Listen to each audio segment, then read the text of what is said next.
இப்போ நம்ம புதினா சட்னி அரைக்க போகிறோம்.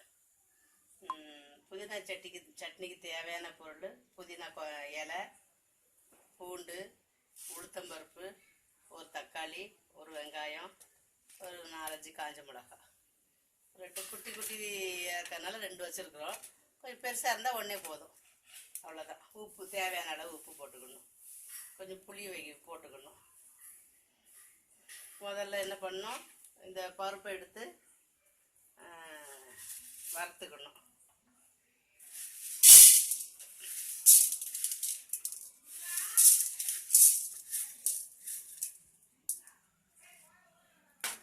ஒரு 2 ஸ்பூன் துவரம்பருப்பு போதும்.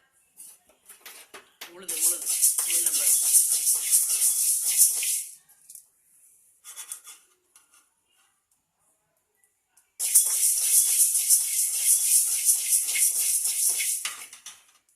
லேசாக 1 ஸ்பூன் எண்ணெய் ஊற்றிக்கிடுங்க.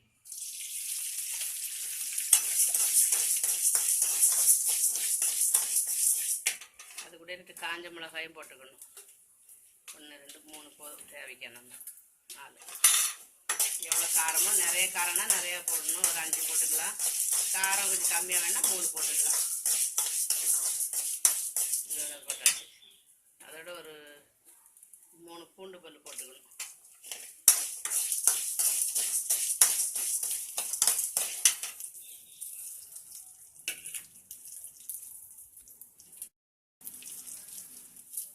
இதெல்லாம் வதக்கிட்டு அரைக்கணும்.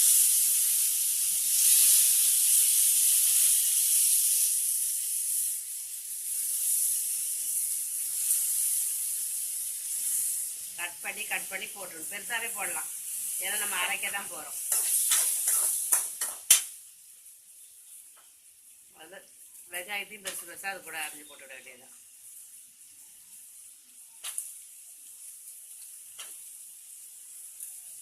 நிறையா வேணுன்னா கொஞ்சம் நிறையா சேர்த்துக்கலாம். கொஞ்சம் துவையல் வேணும்னா ஒரே ஒரு வெங்காயம், சின்ன தக்காளி போட்டுக்கலாம்.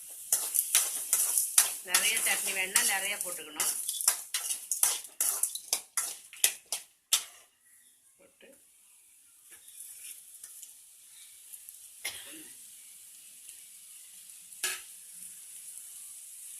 இலையும் அது கூட போட்டு வதக்கிடணும்.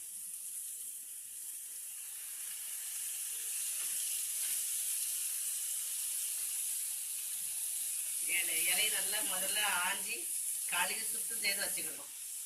ஒவ்வொரு இலையா காம்புல இருந்து பிச்சு பண்ணி வச்சிடணும்.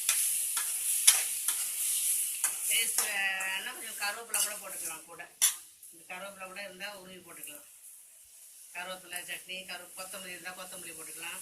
உங்கள் வீட்டில் என்னதெல்லாம் மிச்சம் மீதி இருக்குதோ அதெல்லாம் போட்டுக்கலாம். கருவேப்பிலை எல்லாம் எண்ணெயிலே வதக்கி புளி அப்போ கெட்டு போகாது. தேங்காய் வேணாலும் போட்டு சேர்த்துக்கலாம். தேங்காய் வேண்டான்றவங்களுக்கு வெறுமனையே அரைச்சிடலாம். தேங்காய் போட்டால் சுகர் இருக்கவங்கலாம் சாப்பிடக்கூடாது. இது எல்லாருமே சாப்பிட்லாம். உடம்புக்கு ரொம்ப நல்ல ஹெல்த்தி. பசியை நல்லா தூண்டும். புதினா ஜீரணமாகும். அதில் நிறைய மருத்துவ குணங்கள்லாம் இருக்குது. எப்படி ஜீரணமாகாத இருந்தாலும் ஜீரணமாகிடும். டெய்லி வாரத்தில் ஒரு தடவையாவது கண்டிப்பாக புதினா சட்னி எடுத்துக்கணும். இட்லிக்கு தொட்டுக்க 2-3 சட்னி வைக்கிறதுல தேங்காய் சட்னியோட புதினா சட்னி ரொம்ப உடம்புக்கு நல்லது. எல்லா நோயக்காரரும் சாப்பிட்லாம். சுகர்காரங்க கூட ஸ்பெஷலாக இதை சாப்பிட்லாம். அப்படிதான் வதங்கிடுச்சு. பாதி வதங்கினா போதும், ஃபுல்லாக வதங்க வேண்டாம். அப்புறம் அரைச்சிட்டு எல்லாம் தாளிச்சு இறக்க வைக்க வேண்டியது. 2-3 நாள் வரைக்கும் கூட கெடாமல் இருக்கும். அப்படியே நல்லா வதக்கிட்டா ஃப்ரிட்ஜில் வச்சு 2-3 நாள் கூட சாப்பிடலாம். ரொம்ப சுவையாக இருக்கும். இது இட்லி, சப்பாத்தி, பூரி, தோசை சாப்பிட்னோம்னா மிக்சியில் போட்டு ஒரு 5 நிமிஷம் அப்படியே வச்சிடணும். அதில் அப்படியே ஸ்டவ் ஆஃப் பண்ணிவிட்டு 5 நிமிஷம் சூடு. அந்த பருப்பு வந்து கருப்பு கலர் ஆகிடக்கூடாது. கருப்பு கூட பொன்னிறமாக வறுக்கணும். பருப்பு கருப்பாகக்கூடாது. அவ்வளோதான். எல்லாம் தண்ணி எல்லாம் ட்ரை ஆகி நல்லானோன்னு இதை ஆற வச்சு உப்பு சேர்த்து அரைச்சிக்கணும். அரைக்கும்போது உப்பு கொஞ்சம் லேசாக போட்டு நம்ம தேவைக்கான உப்பு போட்டுட்டு அரைச்சிட்டு வேணால் தாளிக்கவும் செய்யலாம். எண்ணெய் நிறைய சேர்க்கக்கூடாதுன்ற 2 கடுகு, 2 காஞ்ச மிளகாய், 2 கருவேப்பிலை போட்டு தாளித்து இது கூட கொட்டி வைக்கலாம். தாளிக்காதவங்க அப்படியே கூட சாப்பிட்லாம்.